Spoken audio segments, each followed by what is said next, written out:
Bonjour à toutes et tous, nous nous retrouvons pour cette nouvelle vidéo devant les pâquerettes dont je vous parlais lors de la toute première vidéo. Mais si, rappelez-vous, je vous invite à garder des carrés de nature dans votre jardin à l'état sauvage. Pour cette nouvelle vidéo, je souhaite donc que nous arrêtions sur ces carrés de nature. Et oui, le confinement vous pousse à vous jeter sur ces herbes folles.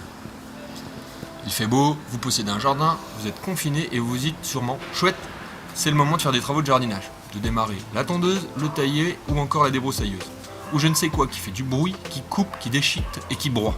Mais stop! Attention, vous n'êtes pas seul à utiliser le jardin.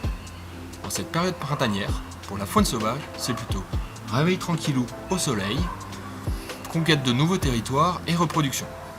Alors, pour rentrer plus en détail sur ce qu'il est possible de faire ou de ne pas faire chez soi pour la biodiversité, je vous propose qu'on se rende à mon potager pour mieux comprendre ce qui s'y passe, papier d'identité et attestation en poche. Allez, vous me suivez ?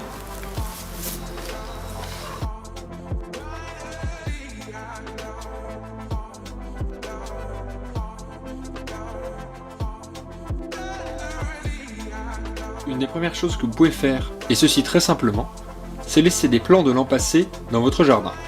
Ici, j'ai laissé quelques choux après avoir récolté la pomme. Ceci lui permet de fleurir au printemps suivant, et ainsi, par ses jolies fleurs jaunes, attirer tout un ensemble d'insectes à la recherche de nectar et de pollen.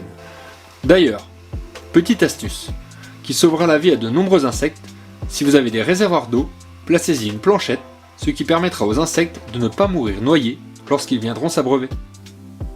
Alors, un tas de feuilles ou de branches dans un coin, des herbes folles dans un autre, peuvent s'apparenter au paradis pour toute une faune. C'est un dédale de micro-milieux que les êtres humains doivent réapprendre à découvrir.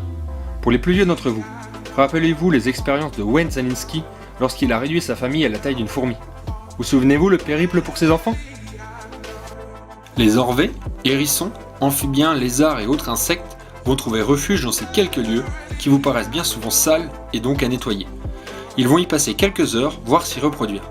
Il est donc important de préserver des lieux de tranquillité, et ce même s'ils sont de petite taille. Pour terminer, je vous propose qu'on aille à la rencontre de Victor Noël pour parler biodiversité et lui poser une question simple. Salut Victor, en 1 minute chrono, est-ce que tu peux nous dire ce qui est pour toi un refuge pour la biodiversité au sein de ton jardin ? Allez, c'est à toi.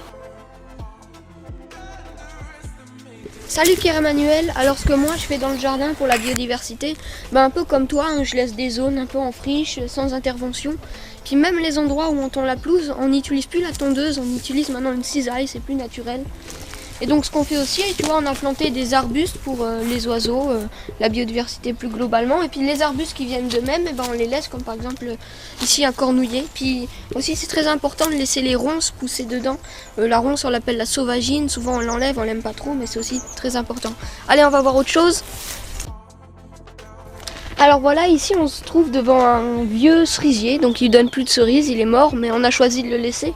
Les arbres morts, c'est aussi très important, il ne faut pas les négliger. Par exemple, dedans, il y a tout un tas d'insectes xylophages qui vivent dedans. Et puis, il y a le lierre qui pousse dessus. Alors le lierre aussi, souvent on pense que le lierre tue les arbres, mais en fait, il s'en sert juste comme support. Et le lierre, c'est très important, il fournit des baies aux oiseaux.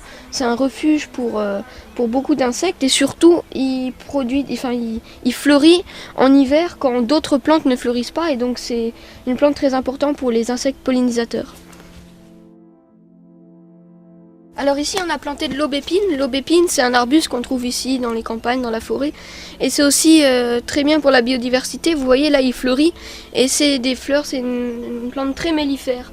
Et il fournit aussi des baies aux oiseaux. Et donc ce type d'arbuste là c'est très pertinent de le planter. Souvent dans les jardins on plante des thuyas, des troènes, du buis. Et c'est des choses qui ne sont pas du tout d'ici, qui ne sont pas du tout locales. Et ça n'a pas vraiment d'intérêt pour la biodiversité. Alors vaut mieux planter des arbustes d'ici. Alors là on se retrouve devant un élément important du jardin, à savoir la mare qui est un véritable oasis. Et donc ici on peut observer des crapauds, des grenouilles, des libellules, tout un tas d'insectes aquatiques. Alors là je crois que j'ai dépassé un peu ma minute, alors si j'ai juste un dernier truc à dire, c'est pas du tout une corvée de laisser de la place pour la biodiversité dans le jardin, au contraire il n'y a rien de plus agréable d'être dans un jardin vivant. Bon, salut Pierre-Emmanuel, à bientôt et bonne observation. Merci à toi Victor pour toutes ces informations et ces conseils techniques. J'espère que ça va vous apporter de nouvelles solutions pour égayer votre jardin et apporter un peu de biodiversité. Et puis aujourd'hui, pensez à toutes les personnes qui sont en appartement. Il est possible sur vos rebords de fenêtres ou vos balcons de semer des graines de plantes sauvages pour attirer la biodiversité. Donc n'hésitez pas, et puis je vous dis à très bientôt, bonne continuation!